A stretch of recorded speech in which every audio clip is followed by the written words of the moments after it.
On a Saturday night in late May of this year, an alarm sounded in a big nondescript warehouse in Fulton County, Georgia. The warehouse was an unlikely place for a burglary. It was under round-the-clock surveillance by both private security and local law enforcement, including armed deputies with the Fulton County Sheriff's Office.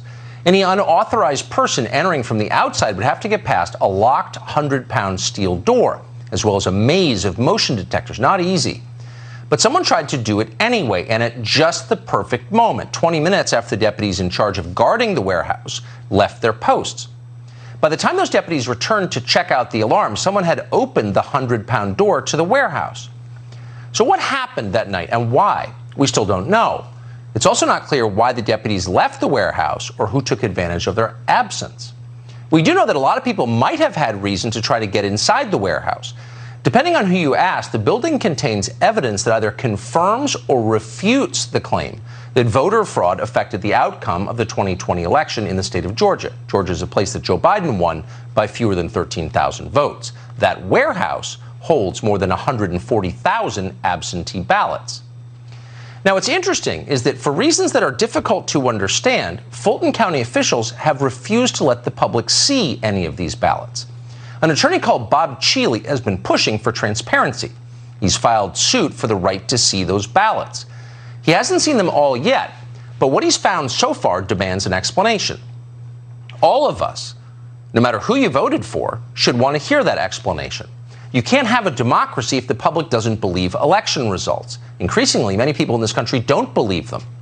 The solution to that problem, and it's a significant problem, is not to scream at these people, call them lunatics, or throw them in jail. The solution is to tell the truth about what happened. The only way to restore trust in our system is with facts. So what are the facts about the election in Fulton County, Georgia?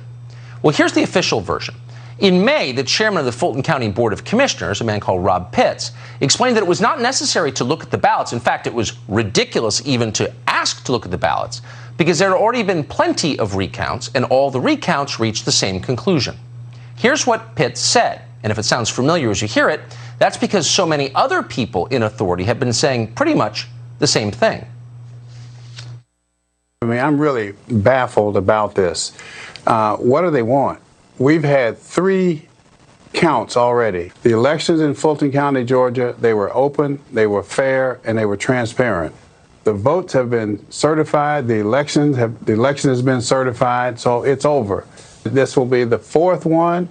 And I can guarantee you that the results will be, of this one, will be just like the results were for count 1, count 2, and count 3.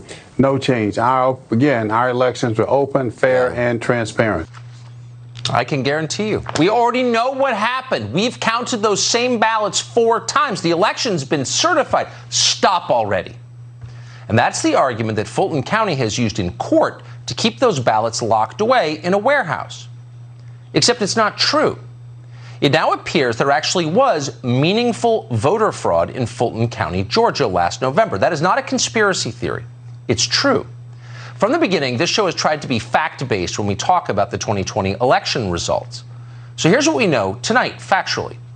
At least 36 batches of mail-in ballots from the November election were double counted in Fulton County. That's a total of more than 4,000 votes. Those numbers come from a group called Voter GA, which along with Bob Cheeley sued to get them. The final tally from the double counts we know about amounts to more than 3,300 votes for Joe Biden and 865 votes for Donald Trump. Now, before you dismiss Bob Cheeley and Voter GA as dishonest partisan actors, keep in mind that the strongly left-of-center Atlanta Journal-Constitution appears to agree with this, at least in outline. The newspaper reviewed the available digital ballot images independently and concluded that hundreds of ballots were improperly duplicated. What does that look like exactly?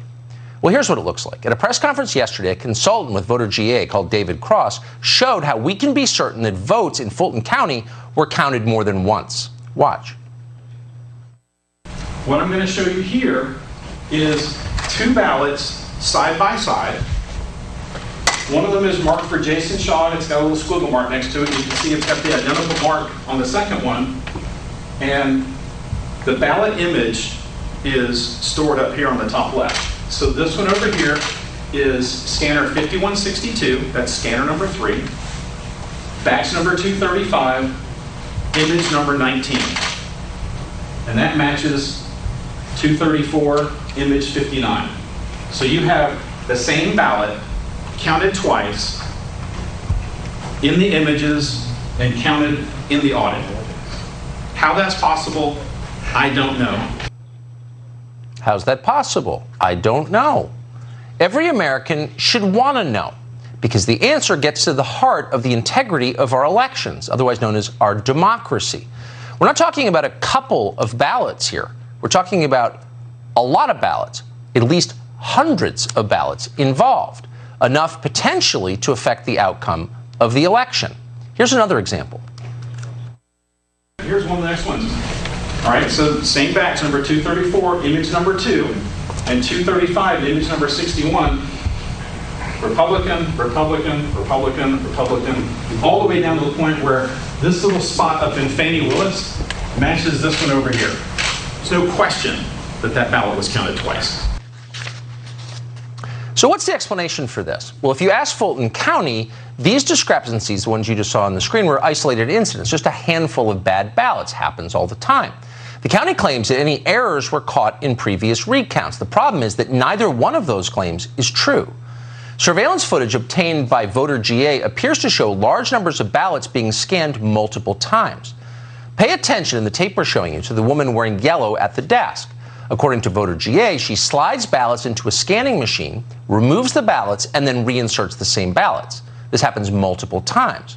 The question is, how many times were those ballots counted? Was each vote counted more than once? Fulton County won't answer that question. Now, one way to know the answer would be to check what are called audit tally sheets. Tellingly, for months after the presidential election, Fulton County failed to provide more than 100,000 of those tally sheets, including 50,000 of them for mail-in ballots. When Voter GA finally forced Fulton County to turn over the tally sheets, the conclusion was stunning. Here's what the audit found. Quote, 7 falsified audit tally sheets containing fabricated vote totals. For example, a batch containing 59 actual ballot images for Joe Biden and 42 for Donald Trump was reported as 100 for Biden and 0 for Trump. The 7 batches of ballot images with 554 votes for Joe Biden, 140 votes for Donald Trump, and 11 votes for Joe Jorgensen had tally sheets in the audit falsified to show 850 votes for Biden, 0 votes for Trump, and 0 votes for Jorgensen. Wait, did you just follow that? How is that not flat-out criminal fraud? We'd love to know, because it certainly sounds like flat-out criminal fraud. We've obtained photographs showing what went on during the recount process for mail-in ballots in Fulton County. These pictures were taken by a whistleblower who participated in the recount. She said she noticed something odd as she did. None of the ballots that she saw had any creases on them. You can see the stacks of unfolded ballots on your screen now. That's strange because, of course, mail-in ballots need to be bent in order to be mailed in. These ballots clearly had never been inside an envelope. And then the whistleblower noticed something else. All of the ballots, the whistleblower tells us, have been filled out by a printer, not by hand. And many of them supported the exact same candidates, Democrats, including Joe Biden. Voter GA detected a series of other apparent irregularities in the recount. The group's audit found, for example, that, quote, over 200 Fulton County mail-in ballot images contained votes that were not included in the hand count audit results for the November election. Now, why is that? We don't know. Keep in mind, once again, the results in the state of Georgia were decided by fewer than 13,000 votes. It was a close race. Every vote mattered. And then there's this. An elections expert called Mark Davis analyzed data from the post office. He found that nearly 35,000 Georgia voters moved out of their county of residence more than a month prior to Election Day.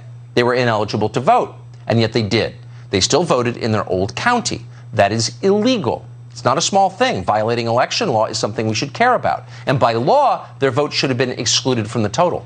But they were not excluded. Why are we okay with that? Why are we okay with any of this? Well, we're okay with it because we've been told we have to be okay with it.